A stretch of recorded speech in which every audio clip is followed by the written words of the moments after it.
వేదావినాశినం నిత్యం యయేన మజమవ్యయం కథం స పురుషః పార్థ కం ఘాతయతి హంతికం. ఓ పార్థ, ఆత్మ నాశనము లేనిదనియు శాశ్వతమైనదనియు పుట్టుక లేనిదనియు క్షయము లేనిదనియు తెలిసిన వ్యక్తి ఎవరినేనే ఎట్లు చంపును లేదా ఎట్లు చంపించును? స్పష్టంగా అర్థమవుతుంది. ఆత్మకి నాశనం లేదు, అది శాశ్వతమైంది, అది జన్మించడం అనేది లేదు, దానికి క్షయము లేదు, అంటే పాడైపోవడమో లేకపోతే డీజనరేట్ అయిపోవడం అనేది లేదు. మరి ఇది తెలిసిన వ్యక్తి ఎవరినైనా ఎలా చంపుతాడు అని చెప్పి అంటున్నాడు ఇక్కడ, లేదా ఎలా చంపిస్తాడు? మనం చెప్పుకున్నాం దీనికి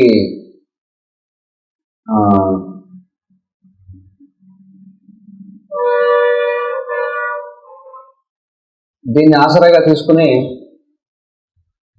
ఎవరు కూడా ఎవరిని చంపడానికి ఇక్కడేమి మనకి అనుమతి పత్రం ఇవ్వలేదు, లైసెన్స్ ఏమి ఇవ్వలేదు కదా. అంటే ఎవరెవరిని చంపడం లేదు కదా, కాబట్టి తప్పు ఏముంది అనుకుంటే మనం నేను చర్చించాం. తప్పు ఏమిటనేది, తప్పు ఏమిటంటే ప్రతి జీవులకి నివసించేటువంటి హక్కు ఉంది, ప్రతి జీవికి తన యొక్క కోరికలు తీర్చుకునేటువంటి హక్కు ఉంది. మనకి చూడండి, భారతీయ రాజ్యాంగంలో ఒక మనకి ప్రాథమిక హక్కులు అని చెప్పి ఉన్నాయి, ఫండమెంటల్ రైట్స్ అని. తెలిసే ఉంటుంది fundamental rights. Right to live అని చెప్పి ఒకటి ఉంది, అంటే ప్రతి జీవికి నివసించే హక్కు ఉంది. ఉందా లేదా? కానీ ఈ రాజ్యాంగం రాసిన వాళ్ళు మూర్ఖులు కాబట్టి వాళ్ళు ఏమనుకుంటారంటే మనుషులకే నివసించే హక్కు ఉంది, జంతువులకు లేదనుకుంటారు. ఇది మూర్ఖమైన ఆలోచన. నివసించే హక్కు ఉంది అన్నప్పుడు ప్రతి జీవికి నివసించే హక్కు ఉంది. కానీ ఈ పాశ్చాత్య ఆలోచన ధోరణి వల్ల, ఎందుకంటే ఈ పాశ్చాత్య ఆలోచన ధోరణి ఏమిటంటే ఆ బైబిల్లో వాళ్ళు ఏం చెప్తారంటే, మరి అందులో ఉందో లేదో తెలియదు కదా, కానీ వాళ్ళు ఏమనుకుంటారంటే మనిషికి తప్ప ఇంకెవరికీ ఆత్మ లేదంటారన్నమాట. క్రైస్తవుల వాదన బహుశా అది వాళ్ళు చేసుకున్న మినహాయింపై ఉంటుంది, అది వాళ్ళు చేసుకున్న ఏర్పాటు. ఆత్మ యొక్క లక్షణం ఏమిటంటే చైతన్యం. ఆత్మ యొక్క లక్షణం, ఆత్మ ఎక్కడుంటే అక్కడ చైతన్యం అనేది ఉంటుంది. ఆత్మ లేకుండా చైతన్యం ఉంటుందా? లేదు. మరి చైతన్యం కలిగి ఉన్న చైతన్యం ఎక్కడెక్కడైతే ఉందో అక్కడ అన్ని చోట్ల కూడా ఒకే రకమైన లక్షణాలు కనిపిస్తున్నాయి. ఇప్పుడు కుక్కలోనూ ఆత్మ ఉంది, మనిషిలోనూ ఆత్మ ఉంది. కుక్కకి మనిషికి ఏమిటి తేడా చెప్పండి? కుక్క కూడా ఆహార నిద్ర భయవేదనలు అనుభవిస్తున్నాడు, మనిషి కూడా ఆహార నిద్ర భయవేదనలు అనుభవిస్తున్నాడు. కుక్క అనుభవిస్తుంది, మనిషి అనుభవిస్తున్నాడు. కుక్కని కొట్టినా దానికి నొప్పి కలుగుతుంది, మనిషిని కొట్టినా దానికి నొప్పి కలుగుతుంది. ఒకవేళ జంతువులో ఆత్మ లేదు అంటే అప్పుడు ఆత్మ ఉన్నటువంటి మనిషికి ఆత్మ లేనటువంటి జంతువుకి మనం తేడా చూపించగలగాలి. మరి ఏం తేడా చూపించగలరు మీరు? ఏం తేడా లేదు కదా. ఒక మనిషిని చంపితే ఎంతైతే వాడు నొప్పిని అనుభవిస్తాడో, ఒక జంతువుని చంపినా అదే నొప్పి అనుభవిస్తుంది జంతువు కూడా. తేడా ఎక్కడుంది చెప్పండి? దానికి దాని కుటుంబం ఉంది, మనిషికి కుటుంబం ఉంది, అన్ని కార్యక్రమాలు ఒకేలా కనిపిస్తున్నాయి కదా. అందుచేత జంతువులలో ఆత్మ లేదనుకుంటే అది మూర్ఖత్వం. కాబట్టి ప్రతి జీవికి నివసించే హక్కు ఉంది. కాబట్టి ఎవరు ఎవరిని అన్యాయంగా చంపకూడదు. ఎందుకంటే ఆ విధంగా చంపినట్లయితే ఆ జీవి యొక్క స్వతంత్రతతో మనం కల్పించుకున్న వాళ్ళు ఉంటాం. ప్రతి జీవికి నివసించే హక్కు ఉంది. మరి ఇక్కడ ఇంకొక నియమం ఏమిటంటే ప్రతి జీవి మరొక జీవిని ఆహారంగా కలిగి ఉందన్నమాట. జీవో జీవస్య జీవనం. ఒక జీవికి మరొక జీవి ఆహారం, ఇది ప్రకృతి నియమం. ఆహారము అంటే అది జీవం ఉన్నదే కానీ జీవం లేనిది కాదు. జీవం లేని ప్రదేశం ఎక్కడ కూడా లేదు, ప్రతి చోటన జీవం అనేది ఉంది. పర్వతాల్లో కూడా జీవం ఉంది, రాళ్ళల్లో కూడా జీవం ఉంది, ప్రతి చోటన జీవం అనేది ఉంది. కాబట్టి ఆహారము అంటే జీవమే. ప్రకృతి నియమం ఏమిటంటే అహస్తాని సహస్తాని అని చెప్పన్నారు. చూడండి చెప్పబడింది. అహస్తాని సహస్తాని అంటే ఏమిటి? చేతులు లేనటువంటి జీవులు చేతులున్న జీవులకు ఆహారం. హస్తాని సహస్తాని, సహస్తాని అంటే చేతులు కలిగినటువంటి జీవులకు, చేతులు లేనటువంటి జీవులు ఆహారం. ఏమిటి? ఉదాహరణకి గడ్డి, మొక్కలు ఇవన్నీ ఉన్నాయి. అవి వేటికి ఆహారం? మనిషికి ఆహారం. లేకపోతే కదిలేటువంటి జీవులు ఏవైతే ఉన్నాయో వాటికి ఆహారం. ఈ విధంగా మనకి కాళ్ళు లేనటువంటి జీవులు, కాళ్ళు ఉన్నటువంటి జీవులకు ఆహారం అని చెప్పారు. కాబట్టి గడ్డి లేకపోతే మొక్కలు ఇవన్నీ ఏవైతే ఉన్నాయో ఇవన్నీ కూడా మనం ఆహారంగా స్వీకరించవచ్చు. ఎందుకంటే జీవో జీవస్య జీవనం. కాబట్టి ఇక్కడ శాకాహారమా మాంసాహారం అనేటువంటిది విషయం కాదు. ఇక్కడ విషయం ఏమిటంటే ఏ జీవికి ఏది ఆహారంగా కేటాయించబడింది అంతే ఇక్కడ మనం చూడాల్సింది. ఈ నియమం తప్పితే వాటిని క్రూర జంతువులు అని చెప్పి అంటారు. ఈ నియమాన్ని తప్పితే క్రూర జంతువులు అని చెప్పి అంటారు. ఎందుకు క్రూర జంతువులు? ప్రకృతి నియమాలకి వ్యతిరేకంగా నడుచుకుంటుంది కదా. అర్థం కదా? సరతిగా ఉంటున్నారా? ప్రకృతి నియమం ఏమిటంటే కాళ్ళు చేతులు లేనటువంటి జీవులు, కాళ్ళు చేతులు ఉన్నటువంటి జీవులకు ఆహారం. మరి కాళ్ళు చేతులు ఉన్న జీవులనే మనం ఆహారంగా స్వీకరిస్తే అది ప్రకృతి నియమానికి వ్యతిరేకంగా నడుచుకున్నట్టు అవుతుంది. అప్పుడు మనం శిక్షింపబడతాం. అర్థమవుతుంది కదా విషయం. అందుచేత ఏ జీవికి ఎవరిని చంపే హక్కు లేదు. ఏ జీవికి ఏ జీవి ఆహారంగా కేటాయించబడిందో దాన్ని ఆహారంగా స్వీకరించవచ్చు, అందులో తప్పు లేదు. తర్వాత శ్లోకం 23వ శ్లోకం. నైనం చిందంతి శస్త్రాణి నైనం దహతి పావకః నచైనం క్లేదయంత్యాపో నశోషయతి మారుతః. ఆత్మ ఎట్టి ఆయుధముల చేతను ముక్కలుగా ఖండింపబడదు, అగ్నిచే దహింపబడదు, నీటిచే తడుపబడదు, వాయువుచే ఎందింపబడదు. స్పష్టంగా చెప్తున్నారు. ఎటువంటి ఆయుధముల చేత ముక్కలుగా ఖండింపబడదు. ఎందుకంటే అది నాశనం లేనటువంటిది ఆత్మ అనేది. ఇక ఆత్మ యొక్క పరిమాణం కూడా మనకి చెప్పడం జరిగింది పూర్వ శ్లోకాలు. మనకి వేరే ఉపనిషత్తుల్లో చెప్పిన దాన్ని ఉదాహరిస్తారు. ఏం చెప్పబడుతుంది? బాలాగ్రస్య శతభాగస్య, బాలాగ్ర శతభాగస్య శతథా కల్పితస్య, లేదా కేశాగ్ర శతభాగస్య అని చెప్పారు. అంటే వెంట్రుక యొక్క కొనభాగం ఏదైతుందో అందులో 10,000వ వంతు పరిమాణంలో ఉంటుంది ఆత్మ యొక్క పరిమాణం. దాన్ని మీరు ఎక్కడ పట్టుకుంటారో, దాన్ని ఎక్కడ మీరు ముక్కలు చేస్తారో లేకపోతే ఏమి లేదు. కాబట్టి శాస్త్రాల్లో ఆత్మ యొక్క పరిమాణం కూడా స్పష్టంగా చెప్పబడింది. వెంట్రుక యొక్క కొనభాగాన్ని తీసుకొని దాన్ని 100 ముక్కలు చేసి మళ్ళీ ఒక్కో భాగాన్ని 100 ముక్కలు చేసాం. ఏమవుతుంది? 1/10,000 వంతు. అది ఆత్మ యొక్క పరిమాణం. కాబట్టి దాన్ని ఎవరు కూడా ముక్కలుగా ఖండించలేరు. అగ్ని అది కాల్చలేదు, నీటిచే తడుపబడదు, వాయువుచే ఎండిపబడదు. శరీరం ఇవన్నీ ప్రభావాలకు గురవుతుంది, కానీ ఆత్మను మాత్రం ఎవరు కూడా. అందుచేతనే ఇక్కడ చూడండి ఏం చెప్పారు? అగ్నిచే దహింపబడదు అన్నారు. అందుచేత సూర్యమండలంలో కూడా జీవులు ఉన్నారు అని శాస్త్రాలు చెప్తున్నారు. సైంటిస్టులకు అక్కడ ఏం కనిపించకపోవచ్చు, కానీ శాస్త్ర దృష్టిలో చూస్తే అక్కడ కూడా జీవులు ఉన్నాయి. ఎందుకంటే ఆత్మ ఎలాగో కాల్చబడదు. కాబట్టి ఆత్మ ఎక్కడైనా నివసించగలదు. నీటిలోనూ ఆత్మ నివసించగలదు, అగ్నిలోనూ నివసించగలదు, ఆకాశంలో నివసించగలదు, భూమి మీద నివసించగలదు, వాయువులోనూ నివసించగలదు. అయితే అది ఎక్కడెక్కడైతే నివసించాలో అలాంటి శరీరాలను కలిగి ఉంది. ఇప్పుడు అగ్నిలో నివసించాలనుకోండి, అగ్నితత్వం కలిగినటువంటి శరీరాలు ఉంటే అగ్నిలో కూడా నివసించాలి.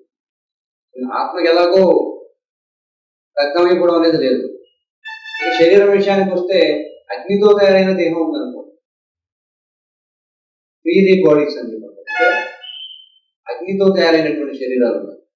అలాంటి వాడికి అగ్ని ఎక్కడ కాలుతుంది? అగ్నిని కాల్చగలుగుతుందా? లేదు.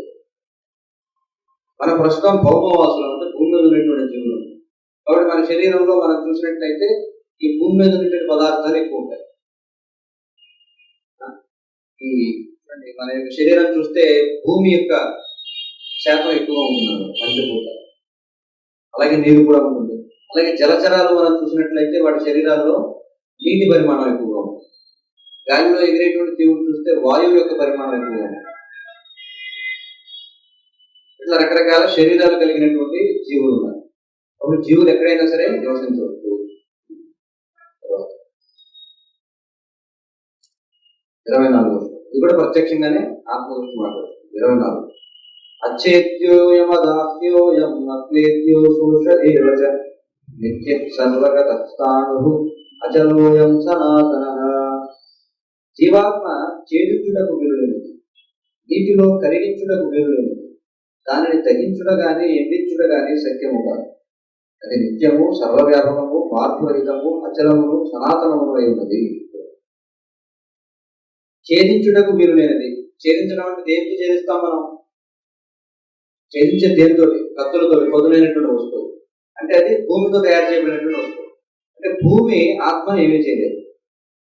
నీటిలో కరిగించుటకు వీలు లేనిది, అంటే నీరు కూడా ఏమి చేయలేదు. దానిని దహించుట గాని, అగ్ని కూడా దాన్ని కాల్చలేదు. ఎండించుట గాని, ఎండించుట అంటే వాయువు కూడా దాన్ని ఏమీ చేయలేదు. అంటే భౌతిక పదార్థాల యొక్క ప్రభావం ఆత్మ మీద పనిచేయదు. భౌతిక పదార్థాలు ఏవి కూడా ఆత్మని ఏవి కూడా చేయదు. అది నిత్యము, ఆత్మ అనేది నిత్యమైనది. సర్వవ్యాపకం, సర్వవ్యాపకం అంటే ఏమిటి? అన్ని చోట్ల ఉంది. అంటే ఒకే ఆత్మ అంతా కూడా వ్యాప్తించి ఉందా? కాదు. సర్వవ్యాపకం అంటే అన్ని చోట్ల జీవులు ఉన్నాయి, అన్ని చోట్ల ఆత్మలు ఉన్నాయి. ఆత్మ సర్వవ్యాపకం అంటే ప్రతి చోట జీవం లేని ప్రదేశం లేదు. భగభగ మండేటువంటి లావా లాంటి వాటిలో కూడా జీవులనే ఉన్నాయి. సూర్యమండలంలోనే ఉన్నప్పుడు ఇంకెక్కడైనా ఉండొచ్చు. యాసిడ్లో నివసించేటువంటి జీవులు ఉన్నాయి. ఇనుముని తినేటువంటి బ్యాక్టీరియా ఉంది, అంతే కదా. ఉప్పు కొడుతుంది. ఉప్పు ఎందుకు కొడుతుంది? ఇనుము ఒక రకమైనటువంటి సూక్ష్మ క్రిములు తింటూ ఉండేది, అదే తుప్పు కొట్టడం కదా. కాబట్టి జీవులు సర్వవ్యాపకం, మరి ప్రతి చోట్ల కూడా ఉంటాయి. పెద్ద ఏదో ఒక గోపురం లాంటివి చూస్తాం, పెద్ద గోపురం లాంటి. ఆ గోపురం పైన శిఖరం మీద ఒక చిన్న మొక్క మొలుస్తుంది, అక్కడ కూడా జీవం ఉంది. జీవం లేని ప్రదేశం లేదు ఇక్కడ. లేకపోతే ఏదైనా ఒక వస్తువుని వర్షంలో వదిలేస్తే ఏమవుతుంది? ఆచుపడుతుంది. అంటే అక్కడ కూడా జీవులు ఉన్నాయి. ప్రతి చోట్ల కూడా జీవులు లేదు. అది సర్వవ్యాపకం. మార్పు రహితము, మార్పు రహితము అంటే ఆత్మ ఏమన్నా తగ్గిపోవడం, పెరిగిపోవడం, లావవడం, పక్క చిక్కుకోవడం ఉంటుంది ఆత్మ. అచలము, అచలము అంటే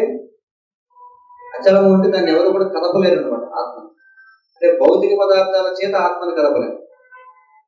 అంటే ఇప్పుడు ఆత్మ శరీరాన్ని కదిలిస్తుందా, శరీరం ఆత్మని కదిలిస్తుందా? ఆత్మ శరీరాన్ని కదిలిస్తుంది. అందుకే దాన్ని ఏమన్నారంటే అచలం. అంటే అంతేగాని భౌతిక పదార్థాలు ఆత్మని కదపట్లేదు.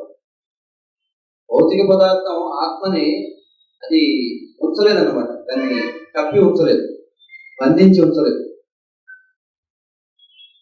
కాబట్టి మనం చెప్తాం ఆత్మ ఎక్కడ ఉంటుంది శరీరంలో అంటే హృదయ భాగంలో ఉంటుంది. కానీ హృదయం ఆత్మని బంధిస్తుందని కాదు, హృదయ స్థానంలో ఆత్మ ఉంటుంది. కానీ మనం సాధారణంగా మనం హృదయంలో ఆత్మ ఉంటుందని కానీ మనకు తెలిసిన విషయం ఏంటి? కుండలో ఏదైనా పురుగు ఉందన్నాం అనుకోండి. కుండలో పురుగు ఉందంటే మన అర్థం ఏంటి? కుండను మూసేస్తే పురుగు బయటికి రాలేదు. బయటికి రాగలదా? రాలేదు. కానీ ఆత్మ ఆ విధంగా లేదు హృదయంలో. ఆత్మ హృదయం నుంచి వెళ్ళిపోవచ్చు, ఉండొచ్చు, ఏమైనా చేయొచ్చు. కాబట్టి ఆ ఆలోచన తీసేయాలి. ఏంటంటే ఆత్మ అనేది ఏదో ఒక గుండె అనేటువంటి దానిలో పూర్తిగా కప్పడిపోయి అందులో బంధింపబడి ఉందని కూడా పొరపాటు. అందుకే మనం చాలాసార్లు కొంతమంది అంటూ ఉంటారు, ఏమంటే మరి హార్ట్ ట్రాన్స్ప్లాంటేషన్ చేస్తున్నారు కదా. ఈ రోజుల్లో మనకి ఎవరైనా గుండె పని చేయకపోతే ఏం చేస్తున్నారు? ఆ గుండె తీసి వేరే గుండెలో పెడుతున్నారు, అలాంటివి చేస్తున్నారు. మరి గుండె తీసేసినప్పుడు దాంతో పాటు వెళ్ళిపోతుందంటే ఆత్మని అడుగుతారు జనం. ఒకవేళ అలా వెళ్ళిపోయినట్టయితే భౌతిక పదార్థాల చేత ఆత్మ ప్రభావితం కాదు అని ఎందుకు చెప్తారు ఇక్కడ? ఒకవేళ అలా బంధింపబడినట్లయితే భౌతిక పదార్థాలు ఆత్మను నియంత్రిస్తున్నాయి కదా. ఆత్మ నియంత్రణకు వస్తుందా? లేదు. ఇక్కడ చెప్పారు అచలము అని చెప్పారు. అచలము అంటే భౌతిక పదార్థాలు కలపలేవు ఆత్మ. మరి గుండె తీసేస్తే ఆత్మ కూడా ఎలా వెళ్ళిపోతుంది? వెళ్ళిపోతుంది. అందుకే హార్ట్ ట్రాన్స్ప్లాంటేషన్ చేసినప్పుడు కూడా జీవి బతికే ఉంటుంది. వాడి కర్మ, వాడి యొక్క ఆయుష్ తీరే వరకు వాడు అక్కడే ఉంటాడు. వరకు మనం ఎవరికి కూడా ఏం చేయలేదు. ఇక సనాతనము. సనాతనము అంటే కొంచెంతో ఎవరికి తెలియదు, ఎక్కువ ఉంది. ఇది కూడా ప్రత్యక్షంగా ఆత్మ గురించి మాట్లాడారు. 25 అవ్యక్త్యోయమచింత్యోయం అవికార్యోయముచ్యతే తస్మాదేవం విదిత్వైనం నానుశోచితుమర్హసి. ఆత్మ అవ్యక్తము. అవ్యక్తము అంటే మన కంటికి కనిపిస్తుందా ఆత్మ? మన ఏదైనా మైక్రోస్కోప్ లో చూడగలరా ఆత్మని? లేదు. అచింత్యము. అచింత్యము అంటే మన ఊహకందనది. అసలు ఈ లక్షణాలన్నీ కలిగి ఉండేదాన్ని మనం ఊహించగలం, అసలు ఎలా ఉంటుందో దాని గురించి. అచింత్యం, మన ఆలోచన, మన చింతనకు అందనటువంటి. మార్పు రహితము. ఆత్మలో ఎటువంటి మార్పులు ఉండవు. ఇందా చెప్పినట్టుగా బాల్యం, యవ్వనం, వృద్ధాప్యం అలాంటివి ఉండవు. మన శరీరం ఒక జీవిత కాలంలో 6 రకాల మార్పులకు లోనవుతుంది శరీరం. కానీ ఆత్మ మాత్రం ఎలాంటి మార్పులు లేవు. ఈ విషయమును తెలుసుకున్న పిమ్మట దేహమును గురించి నీవు చింతింపరాదు. మరి ఈ విషయాలని తెలుసుకున్నావు కదా ఆత్మ గురించి. ఆత్మ అంటే ఎవరు? నీ గురించి తెలుసుకున్నావు ఈ విషయాలని. మరి ఇంక నువ్వు దేహం గురించి ఎందుకు చింతిస్తున్నావు? ఎవరు దేహం గురించి చింతిస్తున్నాడు? అర్జునుడు. తన బంధువులు, స్నేహితులు, సైన్యం ఎవరైతే ఉన్నారో వీళ్ళందరి గురించి చింత అంటే బాధపడుతున్నాడు. అప్పుడు ఇందులో బాధపడుతూ ఉంటాడు. వాళ్ళకి ఏమీ జరగటం లేదు. 25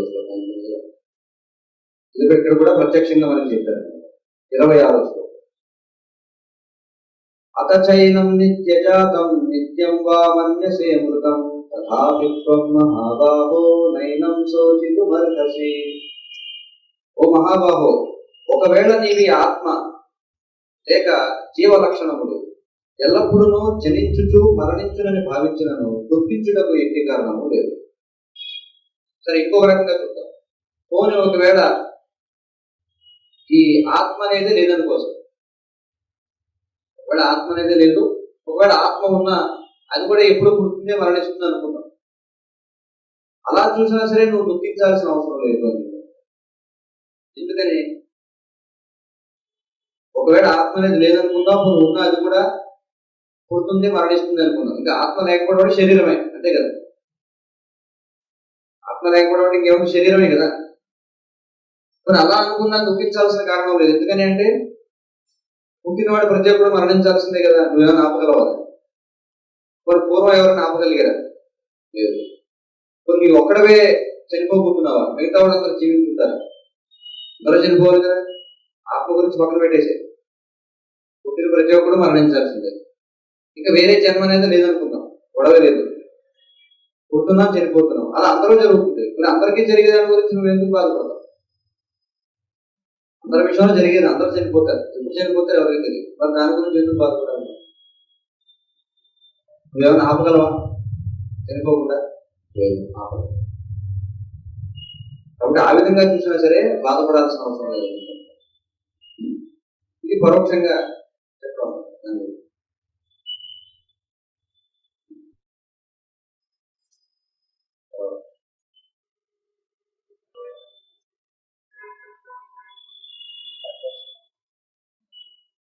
ఇంకొక విషయం ఏంటంటే ఇక్కడ ఇప్పుడు శక్తివాదులు కొంతమంది ఉంటారు, పదార్థవాదులు.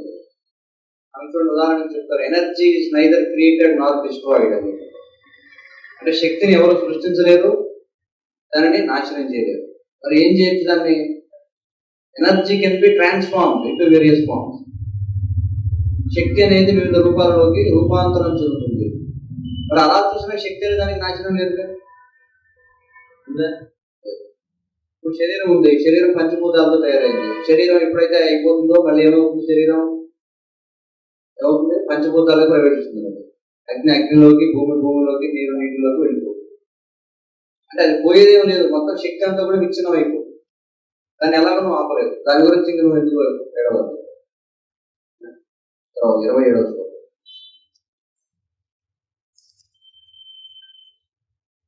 జాతస్య హి ధ్రువో మృత్యుః ధ్రువం జన్మ మృతస్య చ తస్మాదపరిహార్యేర్థే నత్వం శోచితుమర్హసి. పుట్టిన వానికి మరణము తప్పదు, మరియు మరణము పిదప జన్మము తప్పదు. అందుచే పరిహరించుటకు వీలు లేని నీ విద్యుత్ ధర్మ నిర్వహణనందు నీవు గుర్తింపరాదు. ఇది కూడా ప్రత్యక్షంగా చెప్తున్నారు ఇక్కడ ఆత్మ గురించి. అంటే పుట్టిన ప్రతి ఒక్కరు మరణించాల్సిందే, మరణించిన ప్రతి ఒక్కరు మళ్ళీ జన్మించాల్సిందే. మరి ఇందులో నువ్వు చేయగలిగింది ఏముంది? అప్పుడు నువ్వు చేయవలసిందల్లా ఏమిటి? నీ కర్తవ్యాన్ని నువ్వు నిర్వహించాలి. మరి నీ కర్తవ్యం ఏమిటి అనేది తర్వాత చర్చ. నువ్వు నీ పని ఏదో నువ్వు చేయాలి తప్పనిసరిగా. నీ పని ఏమిటి అనేది తర్వాత చూద్దాం. గుర్తించడానికి ఎటువంటి కారణం లేదు. 28 అవ్యక్తాదీని భూతాని వ్యక్తమధ్యాని భారత అవ్యక్త నిధనాన్యేవ తత్ర కా పరిదేవన. అవ్యక్తాదీని భూతాని, సృజింపబడిన జీవులందరూ ఆదిలో అవ్యక్తములై మధ్యలో వ్యక్తములవుతున్నది. నశించిన పిమ్మట తిరిగి అవ్యక్తములవు. అట్టి ఏడ దుఃఖించుటకు కారణమేమి కలదు? పూర్వ శ్లోకంలో ఏం చెప్పాడు? ఆత్మ ఈ శరీరం వదిలేసిన తర్వాత మరో శరీరం స్వీకరించాలి. ఆ శరీరం స్వీకరించాక మళ్ళీ ఆ శరీరాన్ని వదిలేయాలి అనేది జరుగుతూనే ఉంది. శరీరం స్వీకరించడానికి ముందు, శరీరం వదిలేసిన తరువాత ఆత్మ కనిపిస్తుందా మనకి? అంటే ఆరంభంలో అవ్యక్తంగా ఉంది, తర్వాత ఏమవుతుంది? వ్యక్తం అవుతుంది. ఎలా వ్యక్తం అవుతుంది? శరీరం స్వీకరించినప్పుడు ఇక్కడ ఆత్మ వ్యక్తం అవుతుంది. శరీరం లేకపోతే ఆత్మ వ్యక్తం అవుతుందా? లేదు. మళ్ళీ శరీరాన్ని వదిలేసిన తర్వాత మళ్ళీ అవ్యక్తం అయిపోతుంది. అదే ఇక్కడ చెప్తున్నారు. సృజింపబడిన జీవులందరూ, ఎవరైతే జీవులు సృష్టింపబడ్డారో మొట్టమొదటి వాళ్ళందరూ కూడా అవ్యక్తంగా ఉన్నారు శరీరంలోకి ప్రవేశించకుండా. శరీరంలో ప్రవేశించిన తర్వాత మధ్యలో వ్యక్తములు అవుతున్నారు, కనిపిస్తున్నారు అందరూ. ఎలాగా? ఈ శరీరం అనేది స్వీకరించారు. నశించిన పిమ్మట మళ్ళీ అవ్యక్తం అయిపోతున్నారు. మరి దాని గురించి గుర్తించాల్సినటువంటి అవసరం ఏముంది? ఎందుకంటే నీ బంధువులని ఎవరైతే అనుకుంటున్నావో వాడి శరీరాల్లోకి రాకముందు వాళ్ళు అసలు ఎవరో ఎక్కడున్నారో ఏమిటో నీకేమో తెలుసా? ఆ శరీరాల్లోకి ప్రవేశించిన తర్వాతే కదా నీ వాళ్ళని అనుకుంటున్నావు. అంటే నీకు సంబంధం ఉంది దేనితోటి? శరీరంతో, ఆత్మతోట? శరీరంతో సంబంధం ఉంది. అంటే నువ్వు ఎవరైతే నీ బంధువులను అనుకుంటున్నావో వాళ్ళు నీకు ఏ విధంగా బంధువులు? ఆత్మ బంధువులా, శారీరక బంధువులా? శారీరక బంధువులు, అంతే కదా. ఇప్పుడు నా తల్లి నా తండ్రి అంటాం. నా తల్లి తండ్రి అంటే ఏ విధంగా? ఆత్మను ఎలాగో ఎవరో పుట్టించలేదు. అది వాళ్ళు ఏం పుట్టించినట్టు? శరీరాన్ని పుట్టించారు.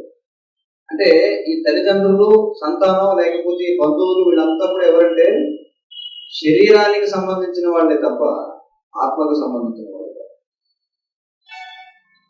కాబట్టి నిజమైన బంధువులు ఎవరంటే ఆత్మ బంధువులు. ఆత్మ బంధువులు అంటే ఎవరు? ఆత్మ బంధువులు అంటే మొత్తం ప్రతి జీవి కూడా మనకి బంధువే. ఏ విధంగా? ప్రతి జీవి భగవంతుని యొక్క అంశ. శ్రీకృష్ణుడు భగవంతుడు, ఆయన యొక్క అంశమే మొత్తం జీవులండి కూడా. కాబట్టి మనందరం కూడా భగవంతుని యొక్క సంతానం, అంతే కదా. అందుచేత మనం అందరం కూడా సోదరులు, అది ఇక్కడ చెప్పకూడదు. కాబట్టి ఆ విధంగా మనం అందరం కూడా బంధుత్వాన్ని కలిగి. అందుకే దీక్ష స్వీకరించిన తర్వాత ఎవరైనా ఒక ఆధ్యాత్మిక గురువు దగ్గర దీక్ష స్వీకరించాము అంటే, ఎందుకంటే ఆధ్యాత్మికత అనేది అంతా కూడా ఆత్మ ఆధారితంగా చేసేటువంటి పని. కాబట్టి ఆధ్యాత్మిక గురువు దగ్గర దీక్ష తీసుకున్నప్పుడు, ఒక గురువు దగ్గర దీక్ష తీసుకున్న వాళ్ళు అందరినీ గాడ్ బ్రదర్స్ అనుకుంటారు. గాడ్ బ్రదర్స్ అంటే గాడ్ సిస్టర్స్ అనుకుంటారు. సతీర్థులు అనుకుంటారు, సతీర్థులు అనుకుంటారు స్త్రీ దగ్గర. అంటే ఇక్కడ భావం ఏంటంటే అందరూ కూడా భగవంతునికి సంతానం. కాబట్టి నువ్వు ఎవరైతే బంధువులను అనుకుంటున్నావో వాస్తవానికి నువ్వు వాళ్ళ శరీరాల ద్వారా సంబంధాన్ని చూస్తున్నావే కానీ వాస్తవానికి వాళ్ళకి నీకు ఎటువంటి సంబంధం లేదు. ఒకటి సంబంధం అంటూ ఉంటే అది ఆత్మ సంబంధం. ఆత్మ సంబంధాన్ని ఎవరైనా మార్చగలరా చెప్పండి? ఆత్మ సంబంధాన్ని తెంచేయగలరా ఎవరైనా? అవకాశం లేదు. 29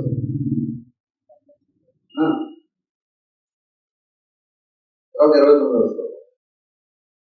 ఆశ్చర్యవత్ పశ్యతి కశ్చిదేనం ఆశ్చర్యవత్ వదతి తదైవ చాన్యః ఆశ్చర్యవచ్చైనమన్య శృణోతి కృత్వాప్యేనం వేదన చైవ కశ్చిత్. కొందరు ఆత్మను అద్భుతమైనదానిగా కాల్చుతారు. అవునా కదా? మరి ఇది అద్భుతంగా ఉందో లేదా చెప్పండి. ఆత్మ గురించి మనం విన్నది ఏదైతే ఉందో ఇదంతా అద్భుతంగా ఉందో లేదా? ఉంది కదా. కొందరు దానిని అద్భుతమైన దానిగా వర్ణిస్తారు, మరికొందరు దాన్ని అద్భుతమైన దానిగా వింటారు. ఇంకొందరు వినిన పిమ్మటను దాని గురించి ఏమాత్రము గ్రహించలేదు. అద్భుతమైన దానిగా చూస్తారు, అద్భుతమైన దానిగా వర్ణిస్తారు, అద్భుతమైన దానిగా వింటారు. కానీ విన్నా కూడా కొంతమంది దాన్ని గ్రహించలేరు. వాడికి అర్థం కాదు విన్నా కూడా.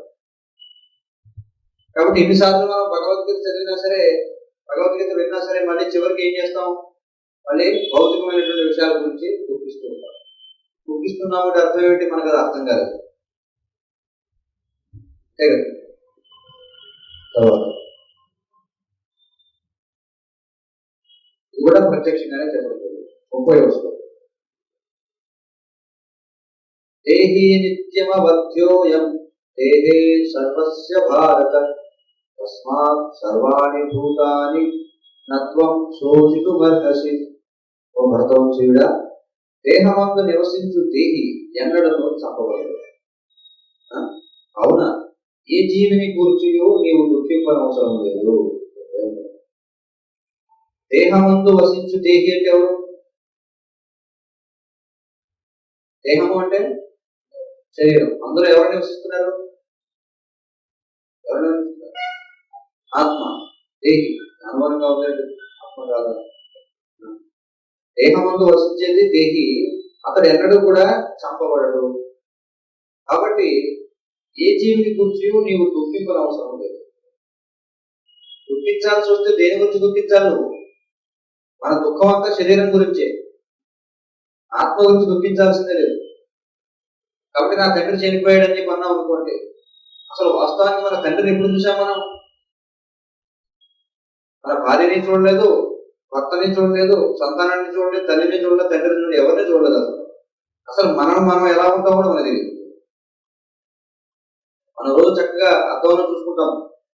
దేని చూస్తున్నాం మనం అద్దంలో? శరీరాన్ని, ఆత్మ. శరీరాన్ని అంటే మనం ఎలా ఉంటామో కూడా మనకు తెలియదు. మరి ఇతరులను చూసేటప్పుడు మీరు నన్ను చూస్తున్నారు, నేను మిమ్మల్ని చూస్తున్నాను. మిమ్మల్ని ఏం చూస్తున్నాను? మీ శరీరాలు చూస్తున్నాను. మీరు నన్ను ఏం చూస్తున్నారు? నా శరీరాన్ని. ఆత్మని మీరు ఎప్పుడు చూడాలి. కాబట్టి శరీరం ఎలాగో నాశనం అయిపో, ఇక ఆత్మ అనేది ఏదైతే ఉందో దాన్ని ఎవరో నాశనం చేయదు. కాబట్టి దేని గురించి దుఃఖించాలి? ప్రత్యక్షంగా మనకి ఇక్కడ ఆత్మ గురించి చెప్పవచ్చు. ఇక తర్వాత 32వ శ్లోకం. యదృచ్ఛయా చోపపన్నం స్వర్గద్వారమపావృతం సుఖినః క్షత్రియాః పార్థ లభంతే యుద్ధమేదృశం. ఓ భారత, స్వర్గద్వారములను తెరిచినటువంటి యుద్ధావకాశమును కోరకనే అప్రయత్నముగా పొందినటువంటి క్షత్రియులు సౌఖ్యవంతులు. స్వర్గద్వారములు తెరిచినట్టు అంటే ఏమిటి? క్షత్రియుడు యుద్ధంలో చనిపోతే ఎక్కడికి పెడతాడు? స్వర్గానికి పెడతాడు. స్వర్గానికి వెళ్ళే శరీరమా లేకపోతే ఏం పెడుతుంది? ఆత్మ పెడుతుంది. ఆత్మ అక్కడికి వెళ్ళి మరొక శరీరాన్ని స్వీకరిస్తుంది కదా. కాబట్టి క్షత్రియుడు ఎప్పుడు కూడా భయపడటం. ఎందుకంటే క్షత్రియుడికి తెలుసు దాన్ని ఎవరో చంపలేదు, నేను ఎవరిని చంపలేదు. కానీ ఇక్కడ జరిగేదంతా ఏమిటి? మన యొక్క ధర్మం. యుద్ధం చేయడం మన ధర్మం కాబట్టి యుద్ధం చేస్తున్నాం. వాస్తవానికి ఎవరిని చంపలేదు. కాబట్టి ధైర్యంగా క్షత్రియుడు పోరాడతాడు. ఆ విధంగా ధైర్యంగా క్షత్రియుడు పోరాడితే అతనికి ఏమవుతుంది? అతడు స్వర్గానికి పెడతాడని చెప్పి స్వర్గద్వారాలు తెచ్చుకుంటాయి. కాబట్టి ఇది కూడా దేని గురించి మాట్లాడుతుంది? ఆత్మ గురించి చెప్తున్నారు, పరోక్షంగా చెప్తున్నారు. 34. అకీర్తిం చాపి భూతాని కథయిష్యంతి తే వ్యయాం సంభావితస్య చాకీర్తిం ప్రణాదతి రచ్యతే. మరణాదతిరిక్షతే. జనులు నీ అపకీర్తిని ఎల్లప్పుడూ చెప్పుకుంటూ, గౌరవము గలవానికి అపకీర్తి అనేది మరణము కంటే దారుణమైనది. నువ్వు ఏ యుద్ధం చేయకుండా వెళ్ళిపోయావు అనుకో, యుద్ధం చేయకుండా వెళ్ళిపోతే ఏమవుతుంది? అందరూ కూడా నీ గురించి మాట్లాడుకుంటారు. అపకీర్తి ఏమిటి? అంతకాలం గురుకులంలో విద్యాభ్యాసం చేశాడు, ద్రోణాచార్యుడి దగ్గర నేర్చుకున్నాడు, కృపాచార్యుడి దగ్గర నేర్చుకున్నాడు, అందరి దగ్గర నేర్చుకున్నాడు, అన్ని నేర్చుకుని ఏం చేశాడు? పైగా క్షత్రియుడు యుద్ధం చేయకుండా పారిపోయాడు. గౌరవము గలవానికి అపకీర్తి అన్నది మరణము కంటే దారుణమైంది. కారణం ఏమిటి? వ్యక్తి మరణించినా సరే, ఇప్పుడు మరణం అనేది ఏమవుతుందంటే మరణంతో మనిషి అయిపోతాడు, ఇబ్బంది లేదు. మరణిస్తే ఏమవుతుంది? శరీరం వదిలేస్తాం, ఇంకో శరీరం తీసుకుంటాం. కానీ అపకీర్తి వచ్చిందనుకో, అపకీర్తి వస్తే ఏమవుతుంది చెప్పండి? మనం శరీరాన్ని వదిలేసిన తర్వాత కూడా జనం చెప్పుకుంటారు, తరతరాలు చెప్పుకుంటారు. ఇప్పుడు అర్జునుడు ఇక్కడ లేడు మన దగ్గర, కానీ అర్జునుడి గురించి చెప్పుకుంటున్నాం. మనం ఏమని చెప్పుకుంటున్నాం? అర్జునుడు చాలా గొప్ప యోధుడు అని చెప్పుకుంటాం, అవునా? ఒకవేళ అర్జునుడు చనిపోయినా సరే అపకీర్తిని సంపాదించాడు అనుకో, అర్జునుడు లేకపోయినా ఎవరి గురించి చెప్పుకుంటాం? అర్జునుడు అదేంటి అలా చేశాడు, ఇలా చేశాడు అని చెప్పుకుంటాం, అవునా కదా? కాబట్టి దానికంటే మరణించడం మేలని చెప్పాం. అపకీర్తి అనేది లేదనుకో, మరణంతో పోతుంది అంట. అపకీర్తి ఉంటే మరణించడం లాభం లేదు. కాబట్టి క్షత్రియుడికి చెడ్డ పేరు తెచ్చుకునేవడం కంటే కూడా మరణించడం మేలు అనుకుంటాడు.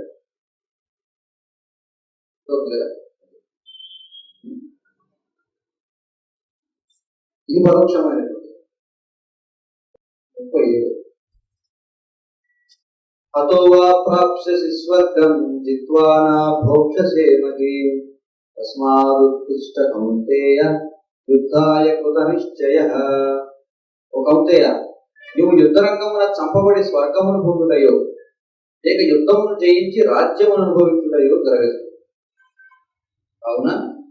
కృత నిశ్చయుడవై నిలిచి యుద్ధము చేయము. యుద్ధరంగంలో చంపబడితే ఎక్కడికి వెళ్తావు? స్వర్గాన్ని పొందుతావు. లేదా యుద్ధంలో నువ్వు జయించావనుకో రాజ్యాన్ని భోగిస్తావు. ఎలా చూసినా నీకు నష్టం లేదు కదా. ఇక్కడ విషయం ఏంటంటే చంపబడినా కూడా ఏం పెడుతుంది? శరీరాన్ని విడిచిపెట్టేస్తాం, కానీ ఆత్మ స్వర్గాన్ని కొడుతుంది. అక్కడ దానికి తగినటువంటి శరీరం అనేది ఇవ్వబడుతుంది. అక్కడ స్వర్గ భోగాలని కూడా అనుభవిస్తుంది. కూడా పరోక్షంగా చెప్పడం జరుగుతుంది. 40వ శ్లోకం. నేహా విక్రమ నాశోస్తి ప్రత్యవాయో న విద్యతే స్వల్పమప్యస్య ధర్మస్య త్రాయతే మహతో భయాత్. ఈ ప్రయత్నమునందు నష్టము గాని హాని గాని లేదు. ఈ మార్గమున స్వల్ప పురోగతియు మహత్తరమైన భయము నుండి మానవుని రక్షించును. ఈ ప్రయత్నం కృష్ణ చైతన్యం అనేటువంటిది ఏదైతుందో, ఈ భగవత్ సేవ అనేది ఏదైతుందో, ఇందులో ఎలాంటి నష్టం లేదు, హాని లేదు. ఎందుకని నష్టం లేదు, హాని లేదు అంటే మనం కొద్దిగా ఈ మార్గంలో ప్రగతి సాధించిన అది మహత్తరమైన భయం నుంచి మనిషిని రక్షిస్తుంది. ఏమిటి మహత్తరమైన భయం? మళ్ళీ తర్వాత మళ్ళీ మానవ జన్మ అనేది ఖచ్చితంగా వస్తుంది. ఎవరైతే మానవ జన్మ పొందినప్పుడు కించిత్ కూడా భగవత్ సేవ చేయరు, భగవత్ సంబంధమైన కార్యకలాపాల్లో పాల్గొరు, వాళ్ళకి మళ్ళీ మానవ జన్మ అనేది రాదు. మానవ జన్మ ఎందుకు రాదు అంటే, మానవ జన్మ అనేది ఇచ్చింది ఎందుకు? మనకి ప్రకృతి భగవంతుడి గురించి తెలుసుకోవాలి.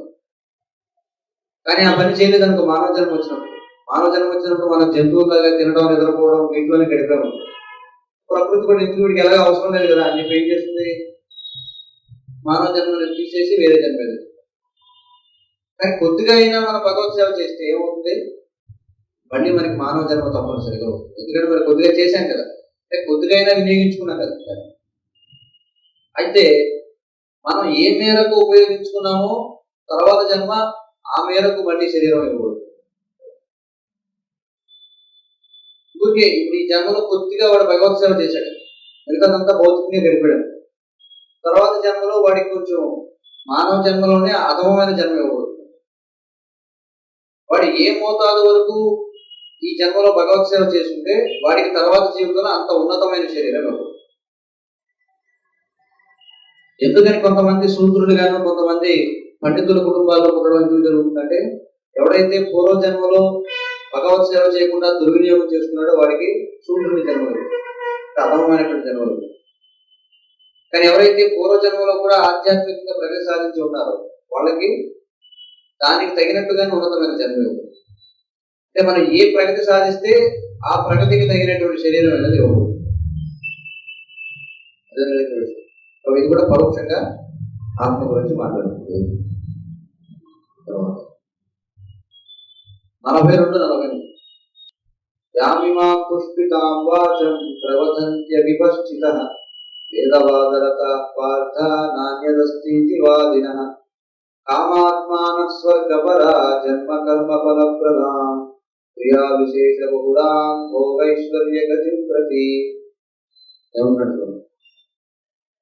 అల్పజ్ఞులు స్వర్గలోక ప్రాప్తి, ఉన్నత జన్మము, అధికారము వంటి వారిని పొందుటకై వివిధములైన కామ్యకర్మలను ఉపదేశించి వేదములందరి మృదుమధురమైన వాక్కులచే ఆకర్షింపబోదు. ఇంద్రియ తృప్తిని మరియు సంపన్నమైన జీవితమును కూడువారు ఉండచే అట్టి వారు దానికి మించినది వేరొకటి లేదని చెబుతారు. అల్పజ్ఞులు అంటే ఎవరు? బుద్ధి లేని వాళ్ళు. బుద్ధి లేని వాళ్ళు మాత్రమే స్వర్గలోకానికి వెళ్ళాలనుకుంటారు, లేదా ఉత్తమ జన్మ సాధించాలనుకుంటారు. ఒకవేళ మనం శరీరమే అయితే అసలు ఈ ప్రస్తావనే ఉండదు కదా. మన శరీరం కాదు కాబట్టి, మనం ఆత్మ కాబట్టి, దేహాంతర ప్రాప్తి అనేది ఉంది కాబట్టి, అంటే దేహం తర్వాత కూడా మనం ఉంటాము కాబట్టి, అందుకోసం ఏం చేస్తారంటే అల్పజ్ఞులు కొంతమంది ఈ జన్మలో ఉండగా ఇంకా ఉన్నతమైన మానవ జన్మ కావాలని కోరుకుంటారు. ఉన్నతమైన మానవ జన్మ అంటే ఏమిటి? ఉన్నత లోకాల్లో జన్మించాలని కోరుకుంటారు. కానీ వాళ్ళని అల్పజ్ఞులు ఎందుకన్నారు? వాళ్ళకి బుద్ధి లేదని ఎందుకన్నారు చెప్పండి? ఎందుకు బుద్ధి లేదని అన్నారంటే, ఇప్పుడు ఎవడైనా జైల్లో, నేను ఫస్ట్ క్లాస్ జైల్లోకి వెళ్ళాలనుకుంటే, జైల్లో రకరకాల తరగతులు ఉంటాయి. First class, second class, third class లో ఉంటాయి. అంటే వాడు చేసిన నేరాన్ని బట్టి వాడిని తీసుకెళ్లి ఎందులో పెట్టాలని చూస్తారు. బాగా మంచి మంచి లక్షల కోట్ల రూపాయల కుంభకోణాలు చేశారనుకోండి అఫీషియల్ గా, చక్కగా వాళ్ళు ఎప్పుడు కూడా ప్యాంట్ షర్ట్ టచ్ చేసుకుని ఉంటారు, బాగా చదువుకుని ఉంటారు. వాళ్ళు ఐపీఎస్ ఆఫీసర్లు, ఐఏఎస్ ఆఫీసర్లు, లేకపోతే కోట్ల రూపాయల టర్న్ ఓవర్ వచ్చే కంపెనీలకు యజమానులు అయి ఉంటారు, లేకపోతే లక్షల మందికి ఉపాధి కల్పించే వాళ్ళు అయి ఉంటారు. వాళ్ళు ఏం చేస్తారు? చాలా నీట్ గా ఎవరికి తెలియకుండా వాళ్ళు చేసే స్కామ్లు ఎలా ఉంటాయంటే లక్షల కోట్ల రూపాయల స్కామ్లు అయి ఉంటాయి. అవి కూడా చాలా నీట్ గా ప్రొఫెషనల్ గా చేస్తారు. అలా చేసిన వాళ్ళని జైల్లో ఎక్కడ పెడతారు? తీసుకువెళ్ళి వాళ్ళతో రాళ్ళు కొట్టిస్తారా? లేదు. వాళ్ళు తీసుకుని ఫస్ట్ క్లాస్ జైల్లో పెడతారు. ఫస్ట్ క్లాస్ జైలు అంటే వాడికి మంచం ఉంటుంది, వాడికి సొంత గది ఉంటుంది, ఫ్యాన్ ఉంటుంది, న్యూస్ పేపర్ సదుపాయం ఉంటుంది, టీవీ సదుపాయం అన్నీ ఉంటాయి. కానీ వాడు జైల్లోనే ఉన్నాడు కదా, వాడేమి స్వతంత్రుడా? అలాగే స్వర్గలోకానికి వెళ్ళినా అక్కడ ఉన్నతమైన వస్తువులు ఉంటాయి, కానీ అది కూడా జైలే. ఎందుకని అక్కడ కూడా జన్మ, మృత్యువు, ముసలితనం వ్యాధి తప్పవు. మరి అంత కష్టపడి మనం సాధించేది ఏమిట్రా అంటే మళ్ళీ క్షీణే పుణ్య మధ్య రోగం విషంతి. అక్కడ పుణ్యం అయిపోగానే మళ్ళీ ఏం చేస్తాం? మళ్ళీ టామ్ అని మళ్ళీ భూమి వెళ్తుంది. కాబట్టి కృష్ణుడు ఏమంటాడంటే, అలాంటి నీకు ఆ స్వర్గలోకం వస్తుంది, లేకపోతే ఉన్నత జన్మ వస్తుంది, నీకు మంచి అధికారం వస్తుంది అని ఏవైతే విషయాలు చెప్పబడ్డాయో వేదాల్లో అలాంటి విషయాలు ఉన్నాయి. ఇలా ఎవరికి కావాల్సినవి ఎవరు ఎక్కడికి వెళ్ళాలంటే అక్కడికి వెళ్ళొచ్చు. కానీ ఇవన్నీ కూడా మూర్ఖమైనటువంటివి. వాటికి నువ్వు ఆకర్షింపబడదు, నువ్వు వాటి చేత ఆకర్షింపబడవద్దు అని చెప్పండి. ఎందుకు ఈ మాట చెప్తున్నాడంటే, అర్జునుడు ఏం చేశాడు? ఎందుకని అవన్నీ ఆలోచిస్తున్నాడు చెప్పండి? అర్జునుడు దగ్గర పాపం, పుణ్యం ఇవన్నీ కూడా కారణం ఏమిటి? ఎందుకంటే పాపం చేస్తే మళ్ళీ ఏమో నాకు స్వర్గానికి వెళ్ళాలనేమో, అంతే కదా ఆలోచన. నా బంధువులను చంపేశాను అనుకోండి, బంధువులను చంపినవాడు ఎవరైనా స్వర్గానికి వెళ్తాడా? వెళ్ళలేదు. అంటే ఒకవేళ నేను బంధువులను చంపితే ఏమవుతుంది? నాకు స్వర్గలోక ప్రాప్తి కలగదు. అందుకే కృష్ణుడు ఏమంటాడంటే, బహుశా నువ్వు అవన్నీ ఆలోచిస్తున్నావేమో. ఎందుకంటే శాస్త్రాలు చెప్పబడింది ఏమనంటే, పెద్దవాళ్ళకి మనం గౌరవాన్ని ఇస్తే, లేకపోతే అతిథులను పూజిస్తే, ఇలాంటివి కొన్ని ఉన్నాయి మనకి వ్యవహారికమైనవి. అలాంటివి చేస్తే ఉత్తమ జన్మలు వస్తాయని చెప్పారు. కానీ నువ్వు ఏమంటాడంటే నువ్వు అలాంటి వాటికి ఆకర్షణ కూడా వద్దు, ఎందుకంటే అవి కూడా తాత్కాలికమైనవే. ఇంద్రియ తృప్తిని మరియు సంపన్నమైన జీవితంలో కోరువారు కూడా చేయటి వారు దానికి మించినది వేరే కూడా లేదని చెప్తారు. అలాంటి విషయాల పట్ల ఎవరు ఆసక్తులు అవుతారంటే ఇంద్రియ భోగం తప్ప. స్వర్గానికి వెళ్ళాలి అనే భావంలో భగవంతుడికి శరణాగతి పొందాలనే భావన ఎక్కడో చెప్పాలి. స్వర్గానికి ఎందుకు వెళ్ళాలనుకున్నావు? నీ ఆనందం కోసం, అంతేగాని నా ఆనందం ఏమైనా ఉందా, భగవంతుడి ఆనందం ఏమైనా ఉందా? అందులో లేదు. కాబట్టి ఏమంటారంటే కొంతమంది ఏం చేస్తారంటే దానికి మించింది లేదని అనుకుంటారు. ఇది మంచి సౌఖ్యం, లేకపోతే మంచి బాగా ధనం సంపాదించడం, గొప్ప రాజ్యాన్ని సంపాదించడం, వీటికి మించింది లేదని అనుకుంటారు. కాబట్టి వాళ్ళు ఏమనుకుంటారు, వేదాల్లో అలాంటివి నువ్వు పొందుతావు ఈ పనులు చేస్తే అని చెప్పి ఏవైతే ఉన్నాయో వాటి పట్లే ఆకర్షితులు అవుతారు. కాబట్టి ఇక్కడ మళ్ళీ మనకు పరోక్షంగా ఏం కనిపిస్తుంది అంటే ఈ శరీరంతో అంతా ముగిసిపోవడం లేదు, శరీరం విడిచిపెట్టిన తర్వాత కూడా మనకి వేరే గతి అనేది ఉంది, వేరే దగ్గరికి వెళతాం, వేరే లోకానికో లేదా ఎక్కడికో వెళతాం, లేదా మళ్ళీ భూమి మీదకి రావడం, మరో శరీరమో, జంతు శరీరమో, మానవ శరీరమో తప్పదు అనేది చెప్తుంది పరోక్షంగా. 2:51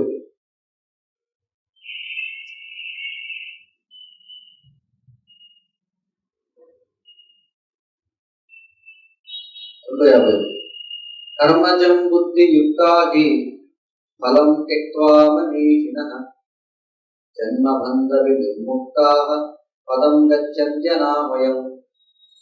ఈ విధముగా భక్తియుక్త సేవ యందు నియుక్తులై మునులు లేక భక్తులు ఈ భౌతిక జగత్తునందు కర్మ ఫలముల నుండి తమను విముక్తులను కావించుకుందురు. ఈ విధముగా వారు జనన మరణ చక్రము నుండి విడివడి భగవద్ధామమును తిరిగి చేరుట ద్వారా దుఃఖరహితమైన స్థితిని పొందుదురు. ఈ విధముగా భక్తియుక్త సేవ అంటే ఏమిటి? ఇలా నీకు ఈ పని చేస్తే అది వస్తుంది, ఆ పని చేస్తే ఇది వస్తుంది, ఇది చేస్తే స్వర్గానికి వెళతావు, అది చేస్తే అక్కడికి వెళతావు, లేకపోతే బాగా ఇంద్రాధిపత్యం అంటే స్వర్గాధిపత్యం వస్తుంది, ఇలా అక్కడ భోగిస్తావు ఇక్కడ భోగిస్తావు, ఇలాంటి వాటికి ఆకర్షితులు కాకుండా ఎవరైతే భగవత్ సేవలో నెలకొని ఉంటారు, కేవలం నాకు భగవత్ సేవ తప్ప మరి ఏది అవసరం లేదు అని ఎవరైతే ఉంటారో వాళ్ళు ఏం చేస్తారట, మళ్ళీ ఈ శరీరాన్ని విడిచిన తర్వాత మళ్ళీ భౌతిక ప్రపంచంలో ఎక్కడ కూడా పోతారు. ఎక్కడికి వెళ్తారు వాళ్ళు? భగవద్ధామానికి తిరిగి వెళ్తారు. మరి స్వర్గానికి భగవద్ధామానికి తేడా ఏమిటి? స్వర్గం ఇవన్నీ కూడా ఈ భౌతిక ప్రపంచంలో ఉన్నటువంటి ప్రాంతాలు. ఈ స్వర్గం కూడా ఈ జైల్లో భాగమే, కానీ ఫస్ట్ క్లాస్ జైలు, రకరకాల వస్తువులు ఉంటాయి. కానీ మనం ఇతర మత గ్రంథాల్లో చూస్తే వాళ్ళ జీవన లక్ష్యం స్వర్గం వెళ్ళడం. బైబుల్లో కానీ పురాణంలో కానీ చూస్తే వాళ్ళు ఎక్కడికి వెళ్ళాలనుకుంటారు? స్వర్గానికి వెళ్ళాలనుకుంటారు. ఎందుకు వెళ్ళాలనుకుంటారు? అక్కడ వాళ్ళకి కొన్ని వాగ్దానాలు చేయబడతాయి. ఏమిటంటే నువ్వు స్వర్గానికి వెళితే ఇంతమంది అప్సరసలతో భోగించబడుతుంది, లేకపోతే అక్కడ ద్రాక్షసారాయ సముద్రం ఉంటుంది, అందులో చక్కగా తేలియాడుతూ తాగబడుతాను, ఇలాంటివి ఏవో ఉంటాయి. కానీ కృష్ణుడు దాని 2వ అధ్యాయంలో భగవద్గీత ఆరంభంలోనే దాన్ని కట్ చేస్తున్నారు ఆలోచన. అది మూర్ఖత్వం. ఎందుకంటే అక్కడికి వెళ్ళినా మళ్ళీ నీ పుణ్యం అయిపోగానే ఎందుకు పడిపోతావు. కానీ నా సేవలో ఎవరైతే నిమగ్నం అవుతారో వాళ్ళు మొత్తం ఈ భౌతిక బ్రహ్మాండం నుంచి బయటపడి ఆధ్యాత్మిక ప్రపంచానికి వెళ్తారు. అక్కడికి వెళ్ళిన వాళ్ళు తిరిగి రాదు. కాబట్టి ఈ బ్రహ్మాండంలో 14 లోకాలు ఉన్నాయి, 14 లోకాలు. ఈ 14 లోకాల్లోనే మన పైనుంచి కిందకి నుంచి బయటకు తిరుగుతుంటాం. కాబట్టి స్వర్గం అనేది 14 లోకాల్లో ఒక దగ్గర ఉంది. ఎక్కడుంది? మన పైన పితృలోకం ఉంది, దానికి పైన స్వర్గలోకం ఉంది. దానిపైన ఇంకా లోకాలు ఉన్నాయి. అన్నిటికంటే పైన ఉంది బ్రహ్మలోకం ఉంది, అన్నిటికంటే కింద పాతాళం ఉంది. అతల సుతల వితల రసాతల మహాతల పాతాళ లోకాలు మనకి పైనే ఉన్నాయి. భూలోకం, భూవరలోకం, స్వర్గలోకం, మహర్లోకం, తపోలోకం, సిద్ధలోకం, బ్రహ్మలోకం. సో ఇవన్నీ కూడా భౌతిక ప్రపంచమే. ఇదంతా కూడా జైల్లో కేటగిరీస్ అన్నమాట. బాగా తీవ్రమైనటువంటి దారుణమైనటువంటి నేరాలు చేసిన వాళ్ళకి ఏం చేస్తారు? దాన్ని ఏమంటారు? 3rd degree ట్రీట్మెంట్ అని చెప్తారు. అలా ట్రీట్మెంట్ ఇచ్చేటువంటివి ఏవైతే ఉంటాయో అవి వేరు, మళ్ళీ నరకాలు, ఇంకా దిగువలు ఉంటాయి బాగా. కాబట్టి కృష్ణుడు ఏమంటాడంటే ఇందులో ఎక్కడ చిక్కుపడద్దు నువ్వు. ఎందుకంటే ఇందులో ఎక్కడికి వెళ్ళినా సరే వేదాల్లో ఏదో చెప్పబడింది, నువ్వు దాన్ని అనుసరించి ఎక్కడ ఎక్కడో బ్రహ్మలోకానికి వెళ్తావు. అయితే పనే ఉంది, బ్రహ్మలోకానికి వెళ్ళినా పుణ్యం అయిపోతే మళ్ళీ కింద పడిపోవు. అందుకే నువ్వు ఏం చేయాలంటే అసలు 14 లోకాల నుంచి బయటపడవు. కాబట్టి ఎప్పుడు కూడా ఆకర్షితులు అవ్వద్దు. నువ్వు అక్కడికి తీసుకెళ్తాను, ఇక్కడికి తీసుకెళ్తాను, అవి వద్దు నీకు అన్ని. కాబట్టి ఈ శ్లోకంలో ఏమన్నాడు చూడండి, జనన మరణ చక్రం నుండి విడిపడి దుఃఖరహితమైన స్థితిని పొందుదు. బ్రహ్మలోకానికి వెళ్ళినా దుఃఖం తప్పదు. మనకి ఒకటే తల ఉంది, బ్రహ్మదేవుడికి 4 తలకాయలు. 4 తలకాయలకి పోటుంటుంది అన్నమాట. ఏమిటి 4 తలకాయలు పోటీ? ఎవడో తపస్సు చేసుకుంటాడు.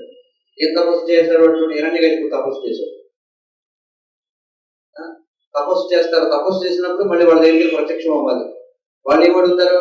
నాకు నీ స్థానం కావాలని అడుగుతాడు. ఒక్కొక్కరు అడుగుతాడు. రాక్షసుడు ఎవరైతే ప్రత్యక్షం అవుతారో నీ స్థానం నాకు ఇచ్చేమని అడిగి ఉంటారు. వాడికి ఇవ్వకపోతే ఒక బాధ, ఇస్తే ఏం చేస్తారు? మళ్ళీ ఇస్తే ఏమవుతుంది? మళ్ళీ వాడు మొత్తం జనాన్ని అందరినీ పీడిస్తుంటాడు. మళ్ళీ జనం పీడిస్తుంటే మళ్ళీ జనం అందరూ వచ్చి మళ్ళీ అప్లికేషన్ పెట్టుకుంటారు, ఇక మేము పడలేకపోతున్నాం, మేము ఏదో రకంగా తప్పించండి. అది బ్రహ్మ వల్ల అవుతుందో అవ్వదు. మళ్ళీ ఏం చేస్తారు? బ్రహ్మదేవుడు అనంతరం తీసుకుని మళ్ళీ క్షీరోదకం దగ్గరికి వెళ్ళాలి. రోలోకం ఏదైతుందో అక్కడికి వెళ్ళాలి. అక్కడికి వెళ్ళి మళ్ళీ పిటిషన్ పెట్టుకోవాలి. అక్కడ మళ్ళీ పురుష సూక్తం తీసుకుంటే అవతల నుంచి ఆకాశవాణి పెట్టించుకుంటుంది. వాళ్ళు సరే కంగారు పడుకుని నేను వచ్చి అవతరిస్తానని భగవంతుడు. మరి ఏమన్నా సాధారణ కార్యం చెప్తారు. ఒక కుటుంబాన్ని పోషించడమే చాలా కష్టం. కానీ బ్రహ్మదేవుడు మొత్తం 14 లోకాలను పాలించారు. 14 లోకాల్లో ఎక్కడ ఏ అలజడి వచ్చినా సరే ఆయనది బాధ్యత. పూర్తిని కదా, ఆయన 4 తలకాయలు ఎందుకు ఇచ్చారంటే అందుకోసం ఇచ్చింది. ఒక తల పనిచేయదు, ఆలోచించారు. మనం ఏమనుకున్నాడు, ఆహా ఓహో అనుకుంటాం. ఎప్పుడైతే బాధ్యత పెరుగుతుందో దానికి తగిన ఏర్పాట్లు కూడా ఉంటాయి. అవునా కదా? ప్రధానమంత్రి ఉన్నాడంటే అతనికి ఎంత భద్రత ఉంటుందో చెప్పండి. ప్రధానమంత్రికి ఎన్ని వస్తువులు ఉంటాయి. ఎక్కడికి వెళ్ళాలంటే ప్రత్యేకమైన జెట్ ప్లేన్ లో వెళ్ళిపోవచ్చు. మూర్ఖుడైన వాడు ఒక పక్కే చూస్తాడు, రెండో పక్క చూడదు. మూర్ఖుడైన వాడు ఏమనుకుంటాడంటే అబ్బా అయితే చాలా బాగుంటుంది కదా, మన ఏ ఎమ్మెల్యే అయితే బాగుంటుంది. ఎవరికి వాళ్ళు ఏం చూస్తారంటే అసలు ఎమ్మెల్యే వస్తారంటే కొంచెం సెక్యూరిటీ వ్యాన్లు అవన్నీ వచ్చేస్తుంటాయి, కూడా ఖాళీ చేసుకుంటారు, పక్కన తోసేసుకుంటారు. అందరూ మీరు ఒకసారి ఎమ్మెల్యే ఆఫీస్ పెడితే మొత్తం ఎక్కడ పడితే అక్కడ జనం, ఎవరి చేతిలో చూసిన అప్లికేషన్, నాకు ఇది కావాలి, అది కావాలి, ఇది కావాలి, అది కావాలి, ఇది కావాలి, అది కావాలి. రాత్రి 11, 12 కోరుకుంటారు. కోరుకుని మళ్ళీ ఏ పొద్దున్న 9 లేస్తారు. మళ్ళీ లేచిన వెంటనే మళ్ళీ మొదలు. ఎవరికన్నా నీ పని చేయను అన్నాడంటే వాడి పని అయిపోయినట్టే. అక్కడే మొహం మీద తిడతారు వాడు, నువ్వు ఎమ్మెల్యేవా, ప్రభుత్వం అనవసరంగా వేశాను, బొమ్మ దగ్గర నుంచి తిట్టుకుంటారు 2 నిమిషాలు. కాబట్టి పదవి అనేది ఊరికే రాదు కదా, దానికి బాధ్యతలు కూడా ఉంటాయి. కాబట్టి ఎక్కడికి వెళ్ళినా ఈ తలకెప్పుడు తప్పు. ఇంద్రుడు చూడండి ఎప్పుడు పిక్కుంటూ ఉంటాడు, ఎవడొచ్చి దాడి చేస్తాడో నా స్థానం. లేకపోతే ఇంద్రుడు ఎప్పుడు కూడా ఎవరైనా అశ్వమేధ యజ్ఞాలు చేసేస్తాడేమో, ఎందుకంటే ఎవరైనా 100 అశ్వమేధ యజ్ఞాలు చేశారనుకోండి భూమి మీద, వెంటనే ఇంద్రుడు ఆ పదవి ఖాళీ చేసి వాడికి ఇవ్వాలి. అప్పుడు ఎప్పుడు చూసుకుంటూ ఉంటాడు, ఎవరైనా అలాగే తపస్సు చేసుకుంటే వాడి తపస్సుని భంగం కలిగించాలి. ఏ రంభా వలసి మేనకలు పంపిస్తుంటాడు వాడిని ఏమి, వాడు అయినా సరే నమ్మకపోతే ఒక్కోసారి సన్యాసి వేషంలో వచ్చి ఆ గుర్రాలు ఎత్తుకెళ్ళిపోతుంటాడు. చూసాం కదా భాగవతం. పృథు మహారాజు అశ్వమేధ యజ్ఞాలు చేస్తాడు, 99 చేస్తాడు, 100వ పూర్తి చేయాలి. ఏం చేస్తాడు, 100వ పూర్తి అయితే, ఎందుకంటే పృథు మహారాజు సాధారణమైన వ్యక్తి కాదు, భగవంతునికి శక్తి ఆవేశ అవుతారు. ఆయన ఏమి రంభావరసి మేనకలకి చెల్లించేటువంటి వాడు కాదు. మరి ఏం చేయాలి, వేరే మార్గం లేదు. స్వయంగా ఇంద్రుడే వచ్చి ఏం చేస్తాడు, సన్యాసి వేషంలో వచ్చి ఆ అశ్వాన్ని ఎత్తుకెళ్ళిపోతాడు. ఏమిటిది?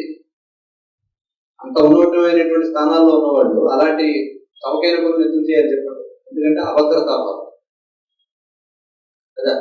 మనం కూడా చూస్తుంటాం, ఈ అధికార పీఠంలో ఉన్న వాళ్ళు వాళ్ళ అధికారానికి ఏమన్నా ముప్పు అడుగుతుందేమో అని చెప్పి రాజకీయ హత్యలు చేయించుకుంటారు కదా, మనకు తెలుసు కదా. ఇవన్నీ మామూలే, ఇవన్నీ దేవతల్లోనూ ఉన్నాయి, జరిగేవి ఇవన్నీ. అందుకే కృష్ణుడు ఏమన్నాడంటే, ఎందుకు నీకు ఇవన్నీ తలకాయకొట్టు? నువ్వు ఒక పక్కనే చూస్తున్నావు. ఏం చూస్తున్నావు ఒక పక్క? ఓ అబ్బో స్వర్గానికి వెళ్తే ఇంద్రుడు అందరూ నాట్యం చేసుకుంటారు, చక్కగా సురాపానం చేయొచ్చు అక్కడ, చాలా బాగుంటుంది అని అనుకుంటున్నావు. కానీ రెండో పక్క చూడట్లా. నువ్వు అధికారం కోసమే చూస్తున్నావు, కానీ అధికారంతో వచ్చే బాధ్యతను నువ్వు చూడలేకపోతావు.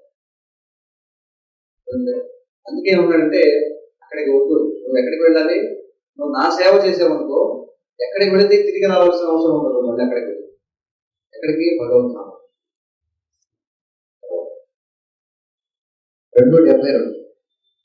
ఇద్దరు ముగిద్దాం, మళ్ళీ రేపటి రోజున చర్చిద్దాం.